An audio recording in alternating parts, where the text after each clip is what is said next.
Hello and welcome back. My name is Eddie Jennings from EJSLLC.com, and this is the fourth of 5 videos on the Advanced Interval series.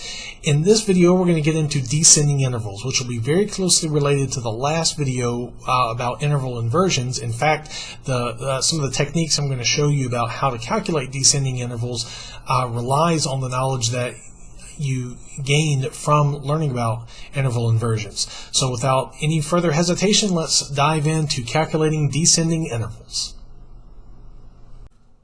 As with everything with intervals, there are a few methods for calculating descending intervals. And the method I'm going to show you partly comes again from the Hoffman Elementary Harmony book, and this isn't, I don't think it's word for word for what he tells you to do in that particular book, but it's worked for me as far as calculating a descending interval. And really, when I calculate descending intervals, I do that based off of the inversion. For example, if I have a C, I'm going to change to the pen here. I have a C, and I want to figure out what is a minor third below C. There are a couple ways I can do this. The way that, if I didn't just know this off the top of my head and know that it's going to be an A, a method that would work is you know it's major sixth, which would be A, and then you displace that by an octave. And the major sixth, of course, is the inversion of a minor third. And that's how, well, I have the stem on the wrong side, but that's how you can get your A. You calculate that minor third. Another way is by counting half steps, and that would be, if you were to count your half steps, C to B is a half step, B to B flat is a half step, B flat to A, and if you know a minor third is 3 half steps, that would work. But for me, I tend to use inversions. If there is an interval, let's do I already have a treble clef there. Let's say we wanted to figure out a minor seventh below D. So here's a D. We want to figure out the minor seventh below that. So using interval inversions, we would know that a minor seventh inverts to a major second. Major second above D is E. And if I were to drop the octave, there is our minor seventh below D. Another way that you could possibly do this is, or rather, I wouldn't necessarily call this another way of doing it, but a way to check yourself is seventh below D. If you were to count your letters, because remember we count letters starting at 1, D, C, B, A, G, F, E, that's going to give us the seventh part, which is an E. All right? And work backwards. In the key of E, the diatonic major seventh would be D sharp, and if we were to lower that a half step to D natural, that's going to be our minor seventh. All right, let's try another type of interval.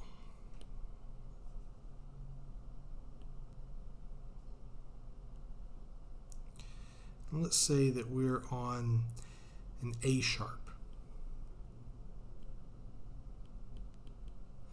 All right, and we want to figure out a, let's say a minor third above A sharp, or a minor third below A sharp. All right, so to figure this out, A sharp is not a note that we'd start a diatonic major scale on. So this might be a little challenging. Let's see if my method works for it. So the inverted interval for a minor third is a major 6. So that we have to look at, all right, what would be a major 6 above A sharp? So the method, if I were trying to figure this out, what I would typically do for this is major 6 above A is F sharp. So if I take this sharp away, major 6 above A is F sharp. Therefore, and this is going to get into double sharps for this example, if major 6, A to F sharp, then a major 6 above A sharp would have to be F double sharp. And I know I mentioned that I didn't want to get into double sharps with this, but this example that I chose just happened to have to use a double sharp. You move that down the octave, and you have F double sharp as that minor third below A sharp. So we can put this to the test here. A, G, F, we know it's going to be an F, that's our third, our quality of a third above that. All right, so we have to get our 3 half steps. A sharp to A would be a half step. Then you have A to G sharp for a half step, G sharp to G. We can't call it a G because it's a third, and harmonic would be F double sharp. Now, this got beyond what I was really wanting to do as far as not have double sharps, double flats for these sets of videos, but that's how it would work. Next thing I want to do, I actually have the Hoffman book with me. I'm going to show you the method that Hoffman uses for calculating descending intervals. And you'll see that my method is pretty similar to it. I would say the more knowledgeable you become of your major and minor scales, calculating intervals generally is going to be a little bit easier.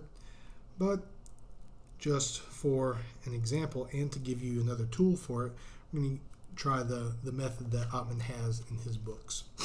So he gives you 2 methods. One method is for perfect and minor intervals, and the other method is for all of the other interval qualities that we have. So the method for calculating descending, perfect,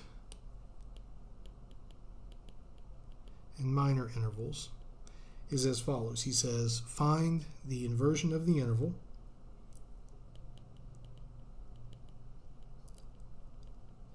and the formula that he gives for that inversion of the interval is 9 minus whatever the original interval is. So in the example that I'm reading out of the book, he's wanting to find a minor 6 below E flat. So let me draw the E flat here. He wants to find a minor 6 below that. So we've learned that that interval inversion is going to be major third. His next step that he has is we spell the major third,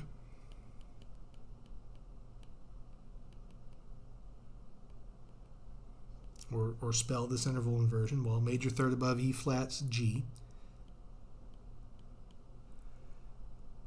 And then we place the upper note an octave lower.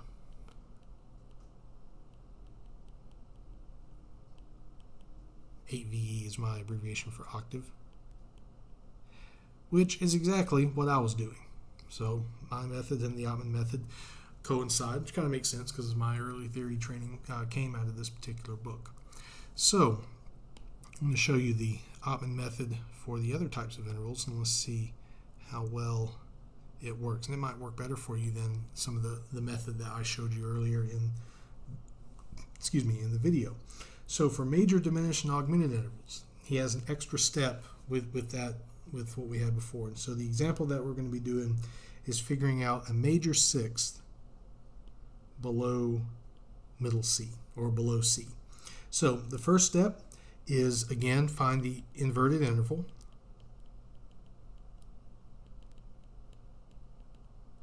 All right, and that interval inversion is a minor third. Major 6 inverts to a minor third. Then, to figure out the minor third, this I believe is the extra step, he says calculate a major third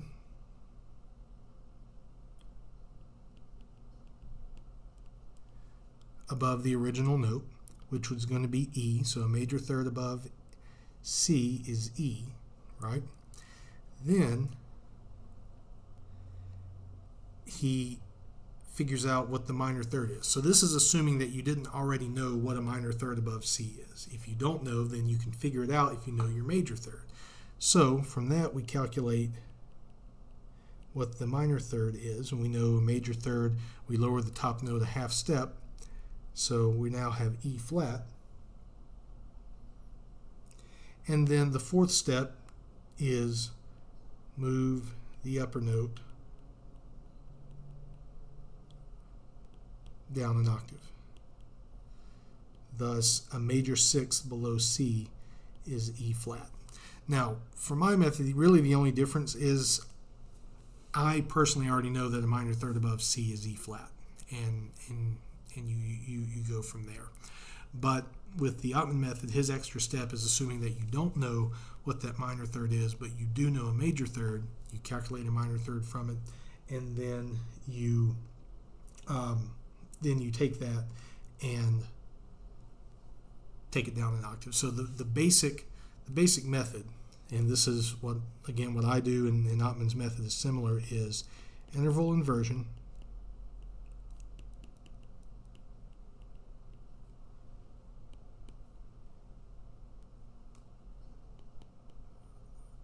find the inverted, or not really find, but calculate the inverted interval,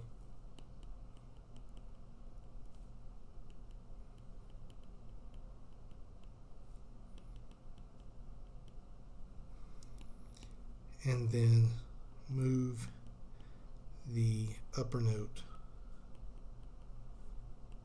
down an octave. And the result is going to be your descending interval of what you wanted. So after all this calculation, the result, C to E flat, that's a major 6 below C. Now, another method, like I said, there's never one just way to figure this out.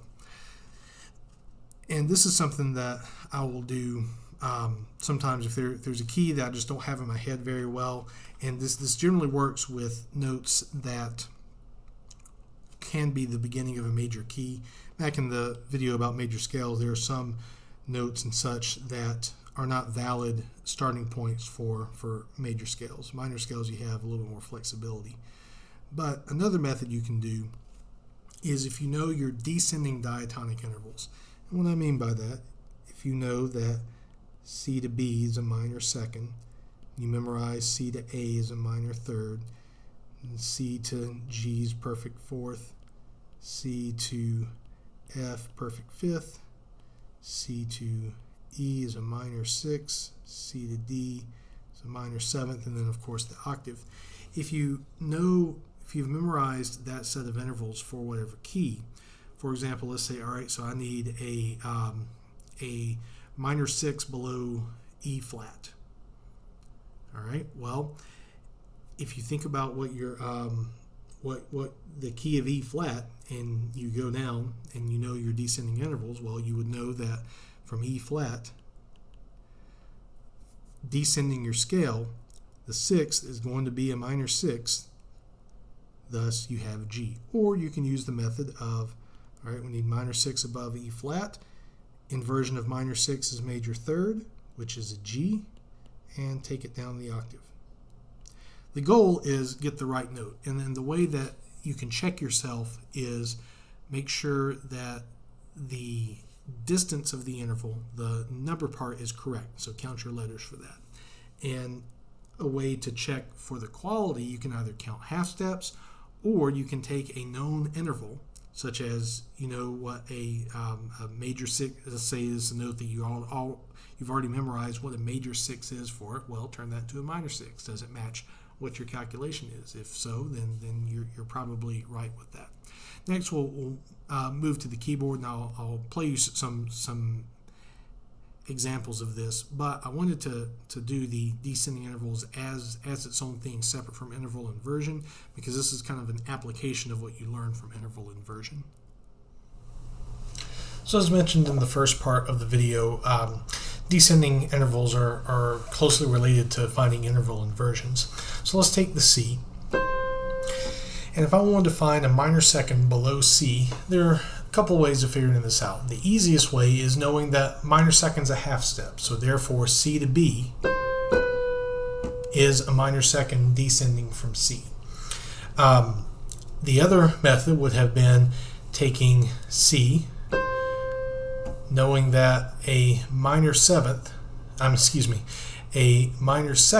is going to invert to a major seventh, and you take the upper note and move it down an octave, and there's your minor second. For minor seconds, I would suggest just knowing that it's a half step. other intervals, however, let's say I wanted to figure out a perfect fourth below C. Well, if you use the inversion method, then you know that perfect fifth above C will invert to a perfect fourth. So I can take that G rather, from the perfect fifth, move it down, so therefore a descending perfect fourth would be C to G.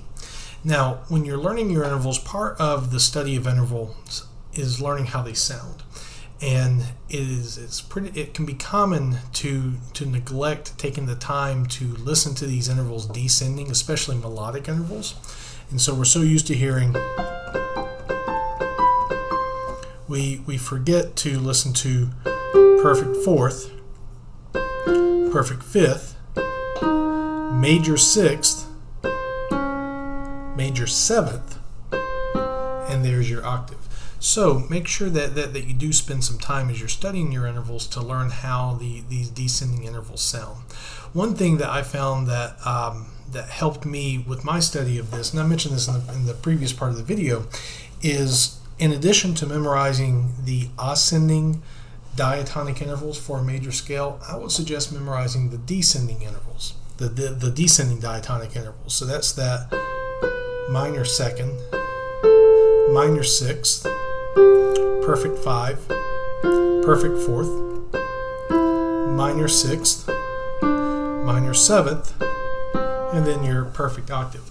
And the reason why I recommend that is if you're trying to figure out a major sixth below C, it can be a pretty quick calculation if you've learned in C major that 8 or 1 to the third below is a minor sixth. Well, to make that a major sixth, you can simply lower the third note by a half step, and you create your major sixth out of that. So just some brief examples of using these methods to calculate the descending interval.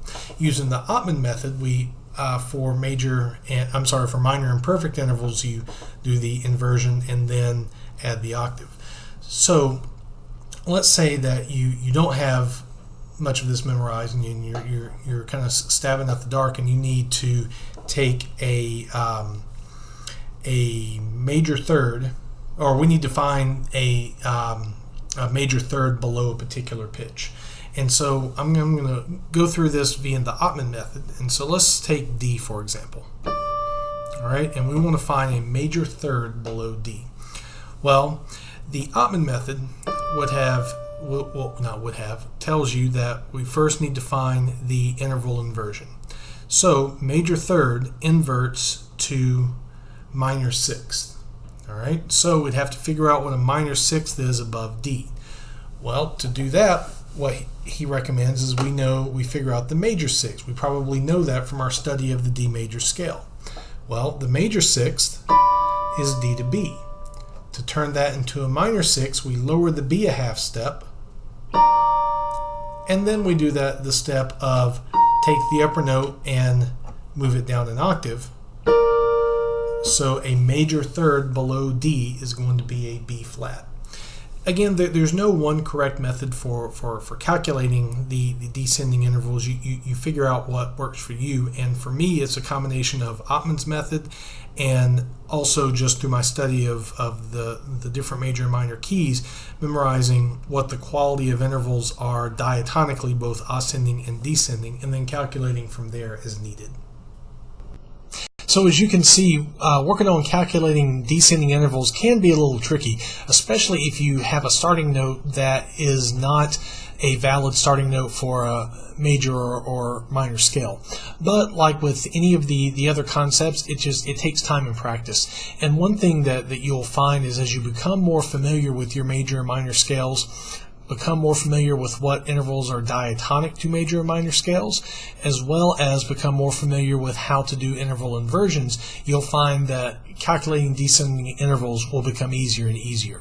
I myself did not learn this overnight when I was in my undergraduate theory courses, so it's going to take time to learn, but be diligent about it, and you will understand it in time. If you enjoyed the video, make sure that you click like, as well as share with other music students if you think that this will be beneficial to them. Don't forget to subscribe to the channel so you can be aware of new content, and I will see you for the next video where we go into compound intervals. See you the next time.